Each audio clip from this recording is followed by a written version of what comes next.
I'm leaving behind all of the fears that I've been overthinking. Find friends in my wine, stay unawares just as long as I'm drinking. Love in a bottle, love in a bottle. Don't need love when it comes in a bottle. Shrug when you're bluffing, double or nothing. Lap it up, laugh it up, la la la la la. Sorry, had to sing that. I did a cover of that and I really love that song. Anyway, greetings and salutations, and this is Tech Plays here, back with more Psychonauts 2, and it has been a minute since I did the commentary for the last video. And at this point, I'm going to talk over cutscenes because I'm basically, like, due to my long break from doing video commentaries, I'm tired of this Let's Play. But I'm still going to keep it going because I love this game too much to, like, cancel the Let's Play, you know? Plus, I have a bad habit of canceling Let's Plays, and I just I want to break it, right? I want to break it. I still have enthusiasm for this game. I just don't have, well, I still have enthusiasm for commentating over this game. Just not the enthusiasm for the game itself. So, I might be more off topic a lot. Especially because, like, I'm hyperfixated on other shit right now. I'm hyperfixated on the Has Been Hotel because Season 2 just finished at the time of recording.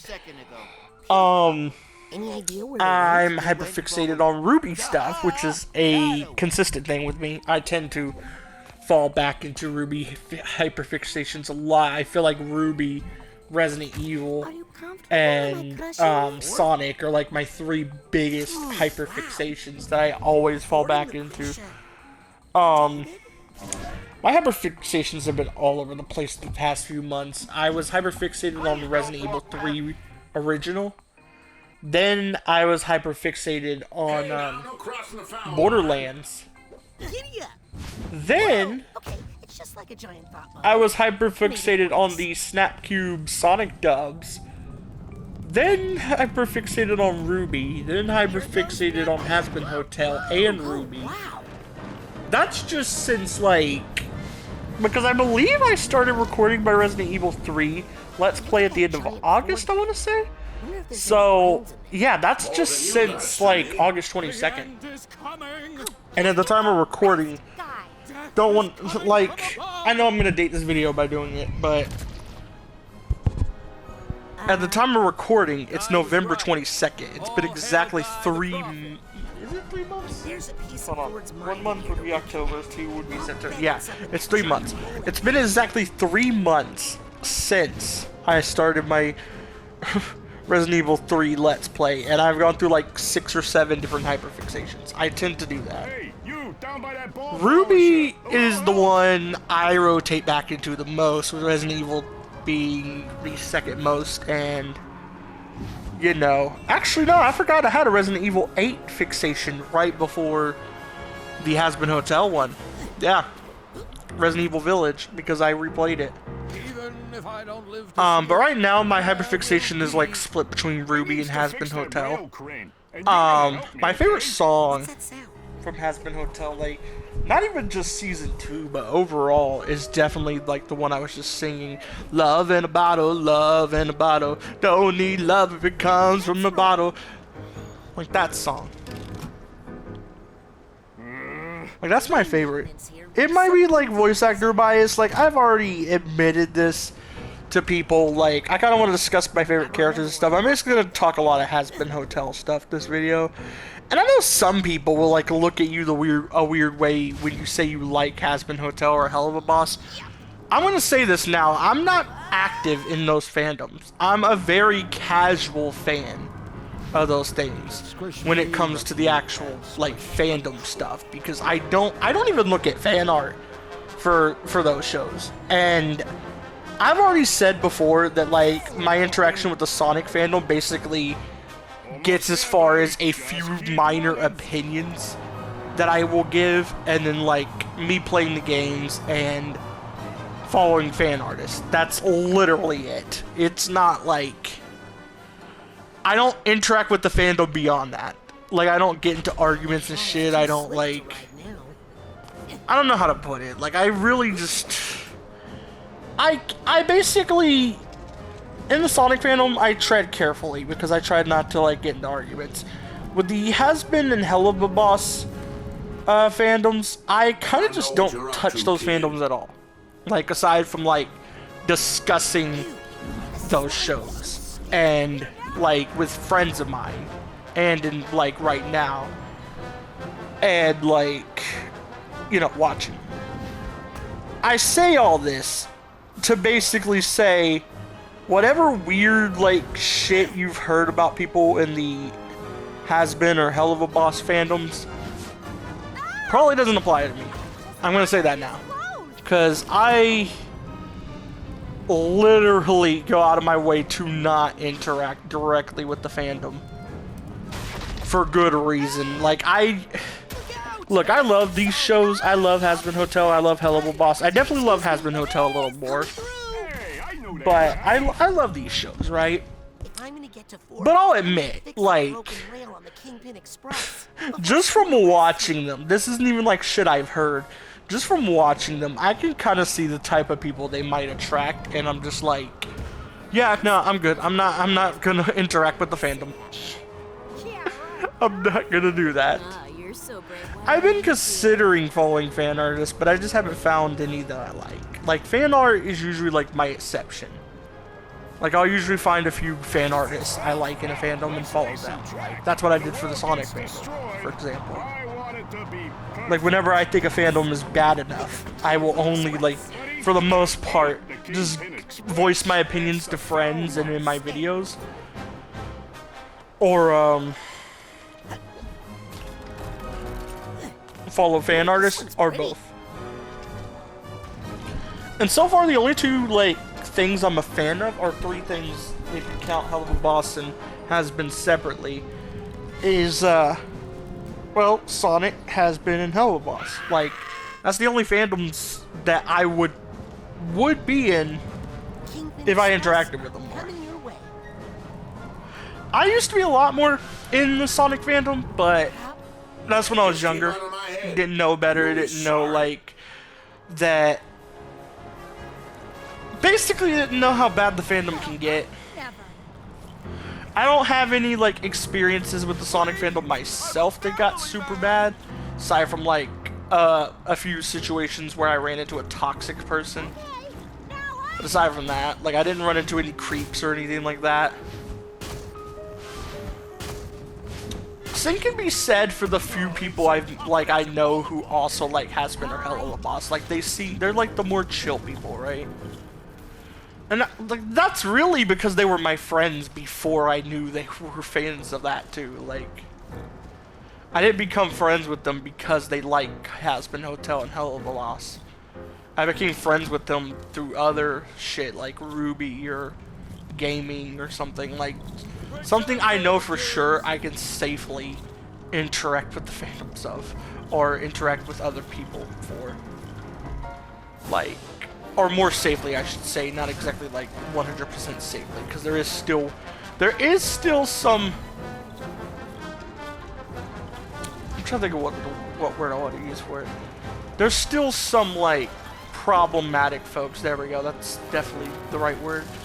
In, like, gaming fandoms and the Ruby fandom, but both of those are pretty tame compared to, like, the Sonic fandom and what I think Has-Been Hell of a Boss fandoms are probably like. So, yeah.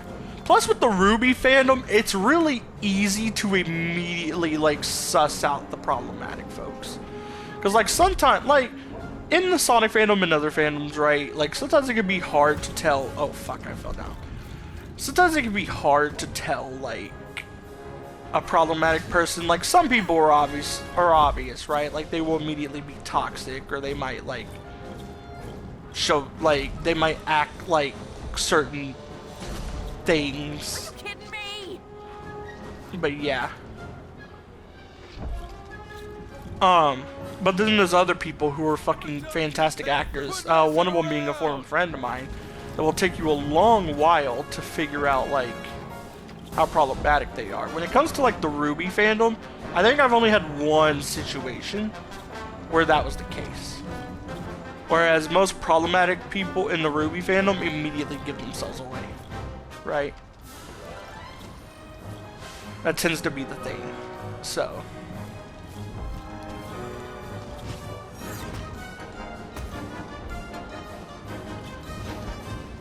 But yeah. So back to Has Been Hotel. I want to give my thoughts. Like this video is also gonna double as like my kind of not. I don't really want to call it a review because I'm not like a professional critic or anything. But I guess it is kind of a review. I want to give my thoughts on Has Been Season 2 and especially compared to Has Been Season 1. I've seen some things online where like, and this seems to be the minority opinion, right? Like most people seem to agree with what I think. But I've seen some opinions online that think that say Has Been Season 1 was better, has more song variety, all this shit, and I just look at that and I'm like, do you even remember the songs from Season 1? Do you even remember how Season 1 was written? Because look, I still really love Has Been Season 1. And even before Season 2 came out. But, actually no. But before Season 2 came out, even like before that, I already saw the issues with Has Been Season 1. With Season 2, like, I only have one personal gripe, and that's it. I had a few with Season 1. For one, the pacing was bad. Two, I feel like the songs leaned too much into a similar vibe a lot of the times. Like, a lot of the songs were either rock or very musical-like. And I like rock music, and I like some musical-type music, so that's not an issue for me. But that's mainly, like, those 2 points are, like, why I look at the opinions that Season 1 was better, like, writing-wise, and had more song variety in a weird way. Because I'm like, do you remember it? I even re-listened to like all the Season 1 songs recently, and there's less genre variety, right? There's less genre. I don't know why I said genre.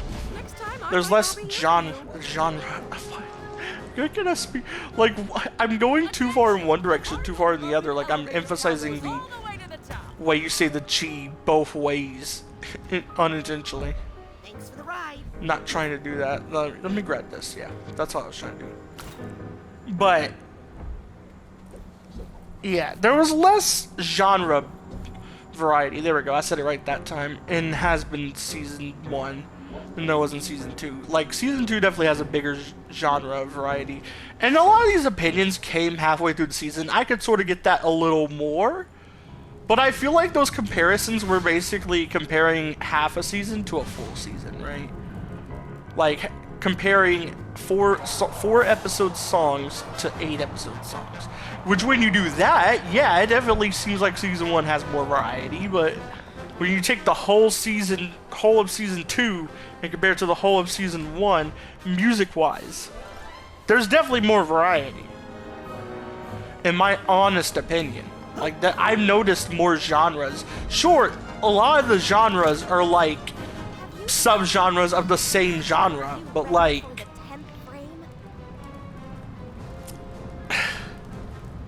Season 1 didn't even really do that too much. Like I feel like you had exceptions, obviously. You had Respectless, which is my favorite song of Season 1. You had Loser Baby, which was jazz. That's my second favorite. And then you had Poison, which is my third favorite, which was like a pop song. Those were like the rare exceptions. Like every other song either was rock or sounded like a damn Disney movie. And like, again, I have no issue with that. I like most of the songs from Season 1. But I don't remember half of them.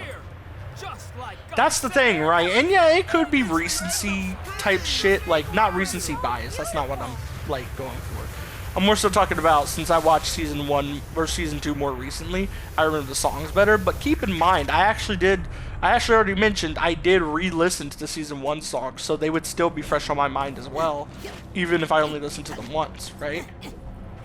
And I don't even remember half of them. That's the thing. That's really what I mean by like, there's less variety, there's less like, how do I put it? It doesn't grab your attention as much when you're listening to them outside of the show. I think that's what it is.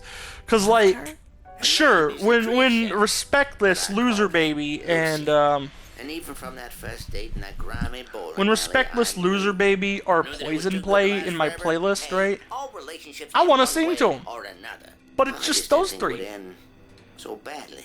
Hey, It's just cheer those up. 3 out of like Even 16 Gutterball's songs. And I can only remember like 8 to 10 songs out of 16.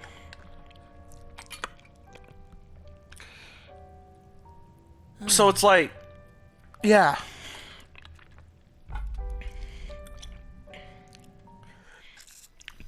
I feel like that whole argument's just kind of stupid. It's like, I feel like, okay, this is what I think is happening, right?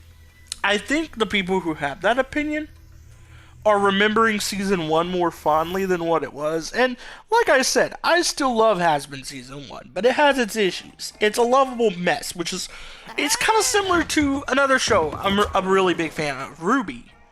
Which is, I just mentioned earlier, I go back into Ruby hyperfixations constantly. Only one more piece Ruby of is a very messy show, but it's a fun mess. It's an enjoyable mess. I love it. and Ford's Like, not it's a ready. lovable mess. Hurry That's up. literally like what I would call it. And the same can go for Has Been season 1. Season 2 is still a little messy, but it feels a lot more well put together.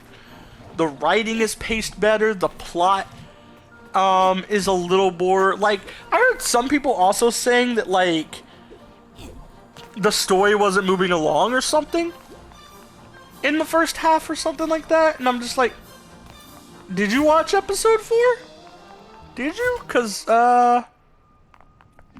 sorry to break it to you, but the plot kicked off in episode 4. Apparently, I heard from a friend of mine who also likes Has Been Hotel that, like, the first half of season 2 was written way ahead of time, and then the other half was written later. I can kind of buy that to a degree. Nice to see you again. I feel like they might have went back and tweaked episode 4 to, like, go into the plot of the 4 episodes Look at all after. these Because it feels like the first 3 episodes are kind of like covering the aftermath of season 1 and leading up to the plot of season 2, right? It feels like they're bridging that gap, which is kind of nice because most shows don't do that. I kind of think it helps the pacing a little bit. Because most shows would just, like, go straight into the season 2's plot. They would just, like, go straight to episode 4, basically. And then make it... basically, most shows would do, like, have the first half of the first episode of season 2 basically be the first episode, but then the second half would be the Alistair shit in episode 4, right? incredible. Of season 2. Like, it would be like that. That's what most shows would do. I'm not And it's supposed to like, check out equipment yeah, till that you works in some shows. I don't think it works too much in the Has Been, because we needed context on what was going to happen to Pinchas. We needed, like, If you'd like to try one out, to know how everyone's dealing with shit after, because at the end of the day, Has Been is a very character-focused show, I feel like. Both it and Hell of a Boss are kind of that. yes. But I feel like Has Been does it a little better, right? I also saw an argument that, like, the characters have no arcs. How am I supposed to care about them? I Motherfucker. ought to let you get back Sir to work. Pinchas had an arc in season 1. Angel Dust started an arc in season 1. He's still going through it. Trying to think of other examples here. Didn't Vaggie kind of have a small arc in season 1? Like, her being revealed to be an archangel and stuff like that. Like, didn't she have one? It was small, but still. Please use your purchases responsibly. And then when we get into season 2, that argument gets even dumber. Because season 2 still gives Sir Pinchas an arc of sorts. It's just a much smaller one. It gives it also gives a bit of an arc to Cherry Bomb.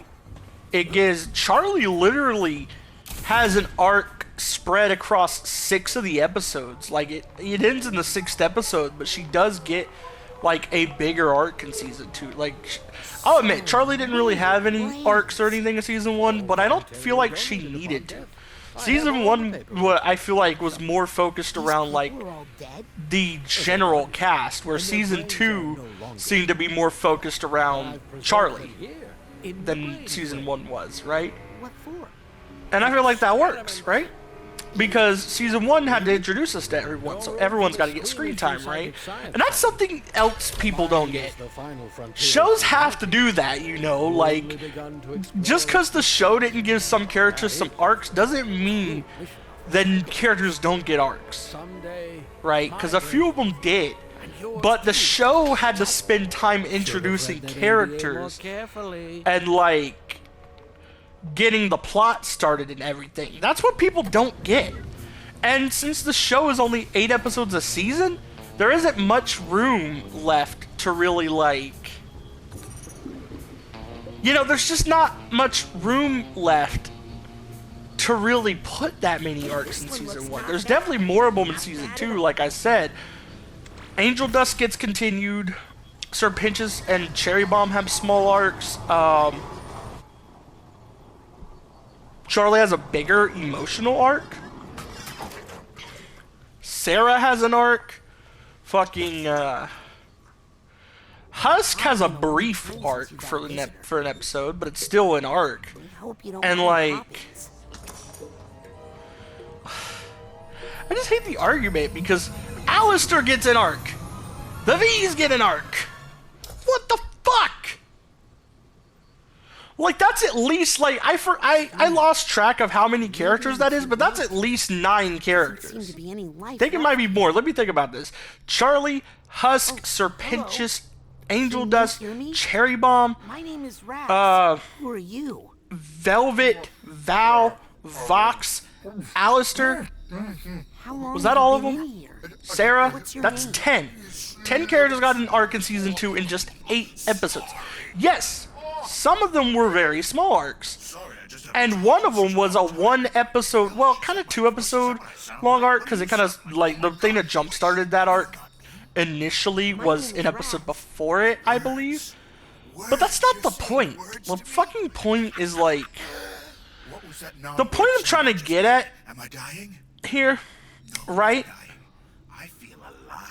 is that there's a plenty of arcs in season 2. Some of them just aren't finished, and some of them were just pretty small. Right? Like, that's fine. It's an 8-episode season series. You're not gonna be able to write a whole fucking Zuko redemption arc type shit. Brain in a jar. You're not gonna be able to write, like, fucking... We might be able to find out what happened to your body. Try to think of another, like, longer arc in media. I'm trying to think of one right now. You're not gonna have, like... sensory deprivation. Years with no physical input has caused your memory and identity complexes. You're not gonna have the Steven, Not ready for words that big yet.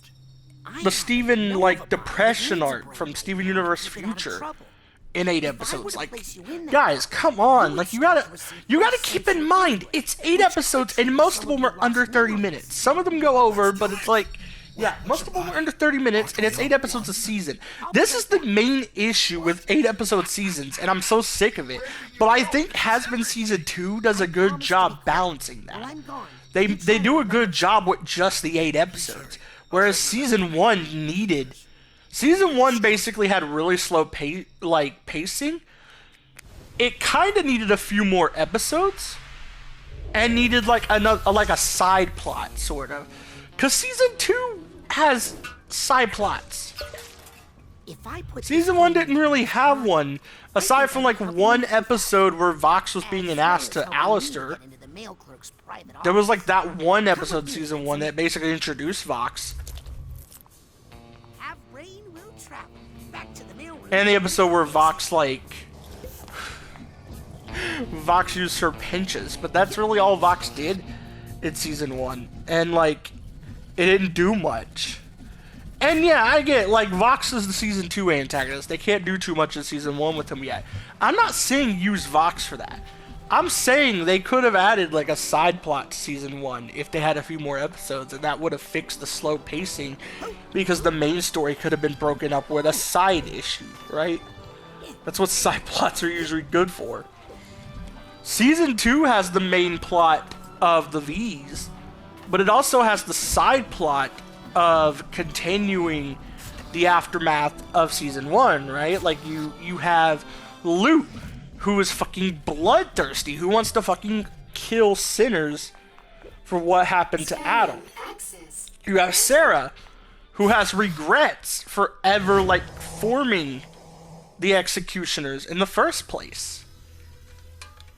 You have, Serpentius, who died trying to fight the executioners, and basically has to get over being away from his friends in a way. He kind of does, but it kind of happens... I kind of feel like some of it happens off screen, but again, it's an 8-episode season. Like, I kind of get that. I think the standard should be 13-episode seasons, by the way. I think that should be the standard. Because obviously, we're in an age where, like, it's really hard to do long seasons, and 13 episodes is still short, but it gives room to do shit. I feel like that would be, like, the sweet spot right now. But companies want to do 8 to 10 episodes for some reason. And I'm just like, 10 episodes, I can give a pass. Because a lot of times they work. It's usually shows are good with 10 episodes seasons. The 8-episode seasons, though, are fucking ridiculous. With the exception of, like, Invincible and Has Been Season 2. How would you feel about an Which are both really good at using their 8 episodes, right? Ooh. Can you hear me? Ball of light. Are you in there? They're really good at using their 8 episodes. Dark. So it's like... And every flavor in between. But all these colors are just one band Can I put in this this? sensual rainbow of rainbows. There are exceptions. But most 8-episode season shows struggle to pace. They either have too slow pacing or too fast pacing. And they can't do more than like a few arcs a season. But 100? And they can't do that many overarching arcs. Oh God. Though that second one has another reason. There's an ant in the Which wall. is that Grinding a streaming networks are really stupid about renewing shows, especially Netflix. Netflix has this bad habit, right, of like ordering a longer season of a show and splitting it into 2 or 3 seasons and then canceling the show after. They have a really bad habit at that. Like, Netflix is the only, like, streaming service I'm subscribed to because it has, like, a lot of shows I like. But they do have a bad habit of that. It's like my one gripe with Netflix is that they cancel a lot of good shows after their first season, but split the season up to make it look like the show went on longer. They have a bad habit of that. Of course, there's some shows that were written to be that way, like Kipo and the Age of Wonder Beast. I think that's what the show was called in its full form, but Hey, Nick, I forget because I just call it something here Kipo, that which is a really fantastic show, but you could tell that the show was written to be split up into 3 seasons. I don't know if it was like initially meant to be 3 seasons, or if it was like a longer season, but it fucking works, right? Then there's like a show like... There's a show like The Dragon Prince, which... ball of light? Are you in like here? every 3 seasons of The Dragon Prince, or every few seasons of The Dragon Prince, I'm here. Everything's feels like... so many things are here. Oh, hi, Jack Black. But anyway, Try to stay calm. casually name drop Whatever the you actor do, because don't fun. have a- But like the first 3 seasons of The Dragon Prince feel like 1 season, but it's split into 3. But apparently the show was written to be that way. It was written to be 3 seasons of that. And then seasons 4 and 5 feel like 1 season, but it's split in half. Seasons 6 and 7 feel like 1 season, but it's split in half. Right? There's like... It feels that way, but at the same time, each season does end with a season finale filling episode. So they did write the show I don't know how to beat it. with shorter seasons in mind. And they did write the show to be shorter seasons. Please shut up. But it does feel like the story was originally supposed to be longer seasons. There Going we by are. how that's done, This right? is good. And I love The Dragon Prince. I think it's great. But that's like another example. There are a few shows that know Netflix is going to do shorter seasons, so they intentionally write the show that way, like the 2 I just gave. Guess they're assigned But not every show has that luxury. Hope this is a good Case in point, She-Ra and Voltron, which, okay, let me get my opinions on these out of the way. I love the She-Ra show. I kind of feel like, Quiet place. There's someone knocking. I don't hear kind of feel like the first season's a little weaker, and I kind of didn't like. I'm trying to remember like what was, because 2 of the seasons were like split in half. I'm trying to remember like what was considered what. Hold on, I gotta look this up because I'm wanting to say season 4 or season 3. Hold on. Hey, I know you. You're Vision. Yeah. See, this is why you don't split your seasons up, because you confuse the fuck out of me. My dark place. But I also just, Psyche. I also think it hurts the pacing and like arcs and shit of shows a lot of the time. But yeah, let me go down to like the episodes for She-Ra and the Princess of Power. I know there's some people that bitched and moaned about the designs too. I think the designs look better than what I've seen of the original. Oh, it's only season 2 that's split in half. Between seasons 2 and 3. Okay, I can say this. I didn't care for season 4 that much. I like some of it. Like, I love the... If I remember correctly, that's the season that used the Double Trouble arc, where Double Trouble was, like, posing as, like, a little girl or something. Like, I did enjoy that, right? And I enjoyed, like, the Scorpion Catcher stuff in that season. But... Okay, here's the situation. it was a little weaker in some spots. There were a few annoyances. Season 1 was also weaker, but I feel like seasons 2, 3, and 5 were fucking fantastic. And I feel like even with my problems with season 1 and 4, We know how to deal with the crowd. they're man. still really good, I don't remember. right? They're just they're lovable but messy. Like, they're a lovable mess. Is what I would call them. I still, like, basically, whenever I call something a lovable mess, it means I have a few issues with it, and I think it's messy, but I still love it anyway, right? Like, I can see past its flaws and enjoy it.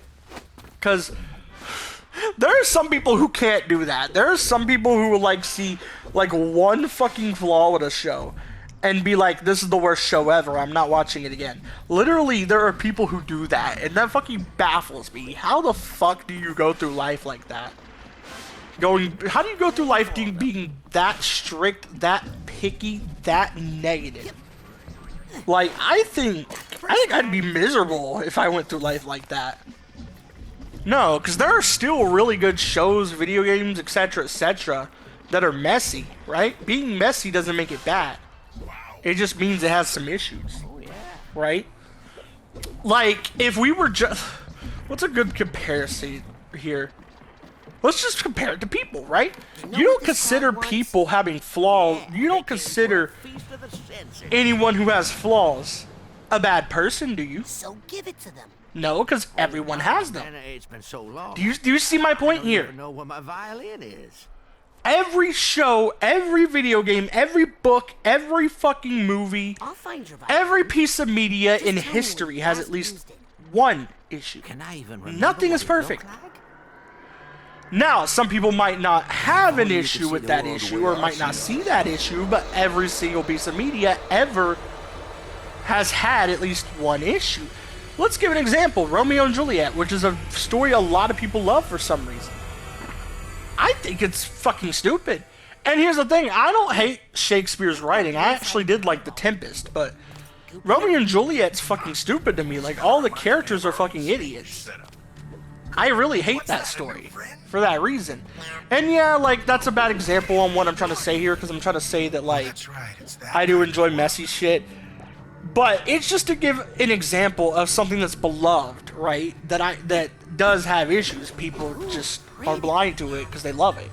And that's another thing. You also shouldn't... I feel like... Okay. I think you also shouldn't be blind to the issues with something you love. You shouldn't hate something just because it has issues, but at the same time, you shouldn't be blind to those issues. That's just how I feel, right? Man, those things are I feel too like you need to be fast. aware of when, like, a piece of media has issues, but at the same time, you should judge it for all of its parts, not just the issues. Whoa! When you're alone as long as I was, time loses some of its. And I feel like that's a problem a lot of people have. They either, like, will blindly love something, never see its flaws, anything, and then if you try to point out its flaws, they will be toxic and attack you. Then you have people who will hate a piece of media because of, like, a lot of times just one or two flaws, like not even enough flaws to be considered messy, right? And they'll just hate on it for that. I've seen people who literally just hate Has-Been and Hell of a Boss because of the cussing. And I'm just like, bitch, do you know how some adults in real life talk? That's pretty damn accurate. I've met people who cuss as often as those shows do. And those shows are set in hell. I met good people who cuss as often as people in that show. So imagine how often people who are bad enough to go to hell would be cussing. Let me point out that. Let me point out that.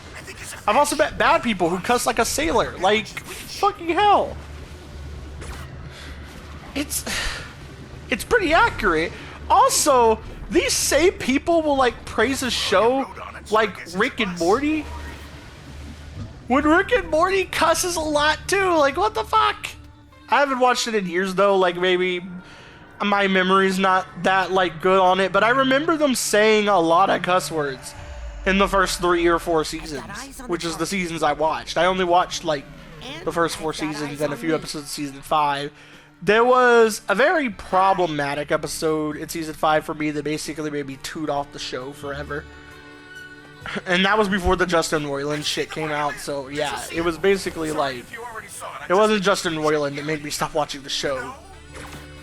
Because that stuff came out later. It was fucking, I forgot what it was, but there was like a certain plot in a season 5 episode that made me really uncomfortable. I just don't remember what it was. And at that point, the show was already a little bit on thin ice with me because I really didn't like season 3 as a whole, right? And they already had a few, like, jokes that made me uncomfortable, and it's not easy to make me uncomfortable, I should point out. Like, if you make a sexual joke, that's not gonna make me uncomfortable. That's fine, right? The stuff that makes me uncomfortable is stuff like abuse, sexual abuse. I'm gonna have to censor this one because YouTube's weird about saying it. PDF files. Zoophilia. Incest, especially, well, okay. Maybe not as bad as the last two I just named, or the first, like, the sexual abuse one, but it is pretty bad. Actually, it might be on par with a couple of those, honestly. But, incest, yeah.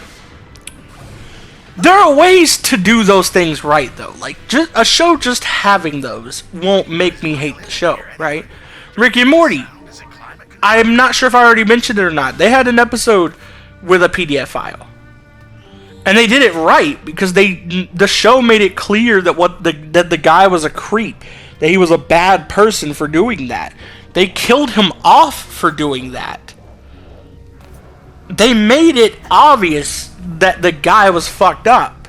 That you weren't supposed to, like, laugh at it or like it. It was like a serious moment, like one of the few serious moments Rick and Morty has, because the show is mostly comedy. It was played straight, and it was basically like, it was basically doing it right, is what I'm saying. But that's not the only way you could do it. Another example of, like, this same way of doing it is Val from Has-Been Hotel. He's abusive. He slaps around Angel Dust and probably slaps his other, like, employees, right? He's basically a pimp. You're not supposed to like Val as a person. As a character, he's pretty fucking funny. But you're not supposed to like him as a person. He's supposed to be really shitty as a person. First of all, he's in hell. That's kind of the first bit of why the show can pull it off. It's because most of the characters are in hell. As long as the characters are in hell and they do something fucked up, it's automatically gonna feel like the show knows it's supposed to be bad and is portraying it as bad. But on top of that, The show already makes it a point that you're not supposed to like Val as a person. So, it works. It works because it's not presented in a way that's good. They even make a joke about that in season 2 where, like, Vox tells Val to stop slapping angel dust in public. Too much. Too many colors. Like, Don't panic. because it's bad. I mean, that's not why Vox says it, but it's a bad thing. Right? Val is portrayed as a pimp. You're not supposed to like him as a person. You can like him as a character. I enjoy him as a character, but I hate him as a person. I think he's fucked up. That's the point to him, though. You're not supposed to like him as a person. So it works. Another example of, like, how these situations could work, right? Is, when these things are brought up, I mean, I'm trying to think, because I did have, like, an example earlier on my mind. I just didn't, like, when I was just talking about this, I did have an example on my mind, but I wasn't, like, I already forgot it. I'm trying to remember. Another way that, like, these things could work in a show, right? Besides, like, playing it straight and showing that it's supposed to be bad, right? Because that's, like, one way. The other way is to make fun of it. Because it's bad, yeah, make fun of it. Make, like, if you're going to do an incest joke, for example, make incest the butt of the joke. Because that's the only way it's gonna work, in my opinion.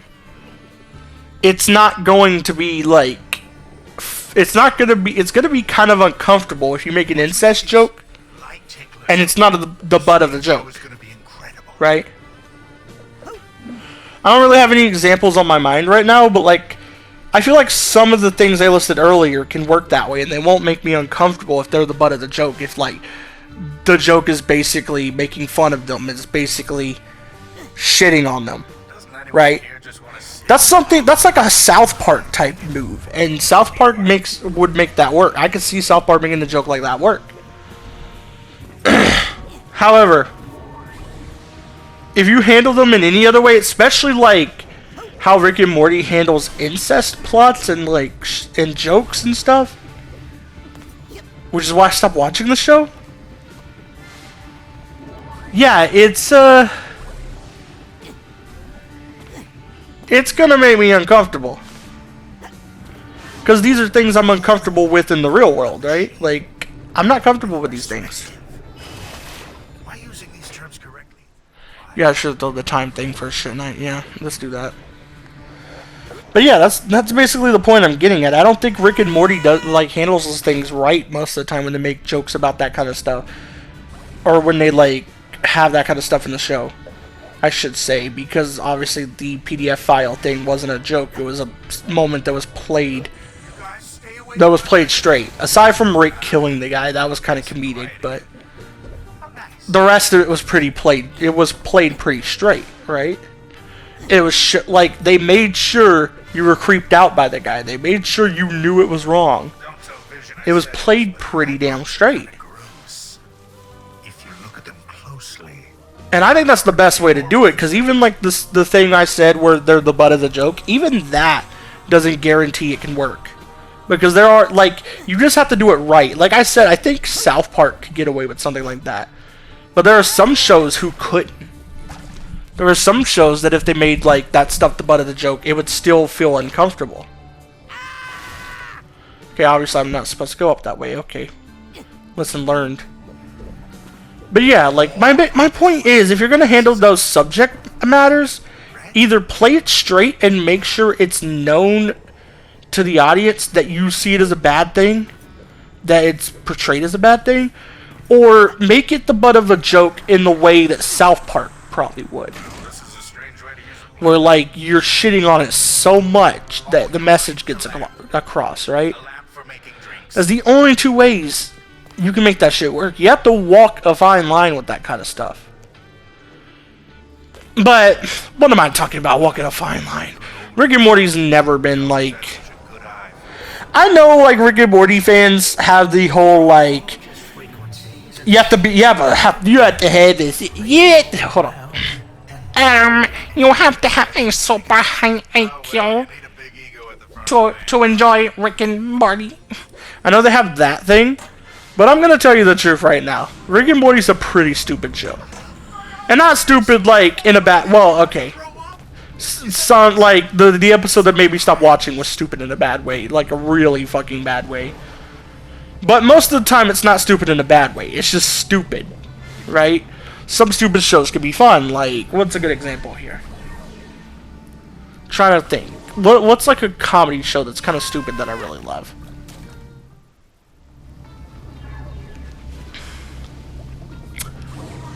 George Lopez. George Lopez has a lot of stupid jokes. They're not stupid in a bad way, though. Like, I need a better word for that. I guess goofy would be a better word. He has a lot of goofy jokes. Because you got to keep in mind, I'm not, like, using, like, stupid or goofy as an insult right now. I'm, like, just labeling what kind of comedy it is. Rick and Morty has a lot of stupid comedy. Stupid, goofy comedy. A lot of random shit. Like, it's not a very smart show. Despite what its fans will try to convince you, right? It's not a very smart show. The one time the show did try to be a little smart was like one of its worst seasons. That I've seen, at least. It was the worst season I watched from start to finish. Which was season 3. It was the one time the show got a little more smart and was like, hey, let's have a plot that goes for more than one episode, right? So the one time the show did that. At the time, anyway. Because obviously, like, Evil Morty became a recurring character eventually. In that season, too, like, that was the first time Rick and Morty, or not Rick and Morty, Evil Morty returned, but it had been after, like, 2 seasons of not being on screen, or a season and a half or something, I forget how long. It had been, like, after a few years of being off screen, and then after that, I did try to watch later Rick and Morty seasons, mainly after Justin Roiland left the show. I watched the seasons that didn't have him, or I watched this first season that didn't have him, right? That's what I did. I watched that season. It was alright. It wasn't enough to get me to come back to the show, though. I gave that season a chance, and I was just like, the voice actors are actually pretty good. They're actually pretty good. Some of these plots are actually pretty fun. But it still doesn't, like, capture the charm that I saw in, like, the first 2 seasons of season 4. It doesn't capture, like, that vibe that those seasons had. And I feel like that, okay, that's obviously going to happen because with how long the show's been running. Like, the show has been running for at least 7 seasons. Because it was season 7, I think I watched. It's been running for at least 7 seasons. So obviously, like, it's going to change that way.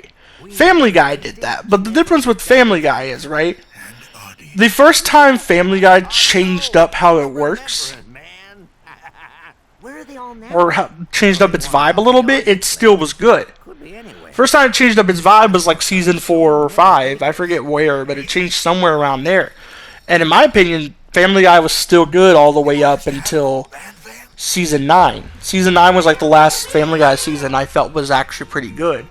It was probably the weakest of the good seasons, but it was pretty good. Anyway, there's more I have to say about that, but unfortunately I'm going to have to end off the video here, so bye!